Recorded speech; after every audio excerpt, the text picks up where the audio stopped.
तुम्ही पाहत आहात MCN न्यूज मराठी। बुलढाणा जिल्ह्यातील जळगाव जामोद वनपरिक्षेत्र कार्यालयातील शासकीय वाहन नादुरुस्त असल्याने वन क्षेत्रातील नियमित गस्तीवर परिणाम होत असल्याचे चित्र समोर आले आहे।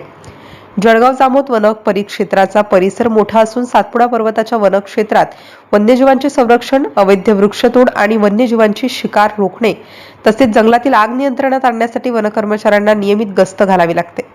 मात्र वनपरिक्षेत्र कार्यालयाकडील शासकीय वाहन नादुरुस्त असल्याने वन कर्मचाऱ्यांना गस्तीच्या कामासाठी अडचणींचा सामना करावा लागत असल्याचे सांगितले जात आहे। विशेष म्हणजे नादुरुस्त वाहनाचा वापर सुरूच असल्यास अधिकारी आणि वन कर्मचाऱ्यांच्या सुरक्षिततेचाही प्रश्न निर्माण होऊ शकतो।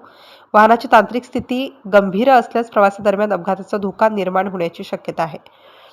वनक्षेत्रात जंगलातील आग, वन्यजीवांच्या हालचाली, अवैध वृक्षतोड किंवा इतर वनगुन्ह्यांची माहिती मिळाल्यास वन विभागाच्या पथकालाही तातडीने घटनास्थळी पोहोचणे आवश्यक असते। मात्र अशावेळी वाहन उपलब्ध नसल्यास कारवाईला विलंब होण्याची शक्यता आहे। त्यामुळे नादुरुस्त वाहनाचा प्रश्न हा केवळ गस्तीपुरता मर्यादित नसून वन संरक्षण आणि वन्यजीवांच्या सुरक्षेसोबतच वन कर्मचाऱ्यांच्या सुरक्षिततेसंबंधित गंभीर बाब असल्याचं बोललं जात आहे। या पार्श्वभूमीवर नादुरुस्त शासकीय वाहनाची तातडीने तांत्रिक तपासणी करून आवश्यक दुरुस्ती करावी अथवा पर्यायी सुस्थितीतील शासकीय वाहन उपलब्ध करून द्यावे अशी मागणी होत आहे।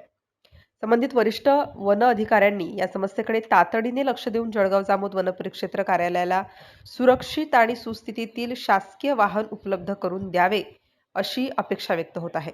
MCN न्यूज मराठीकरिता ज्ञानदेव राजनकर, जळगाव।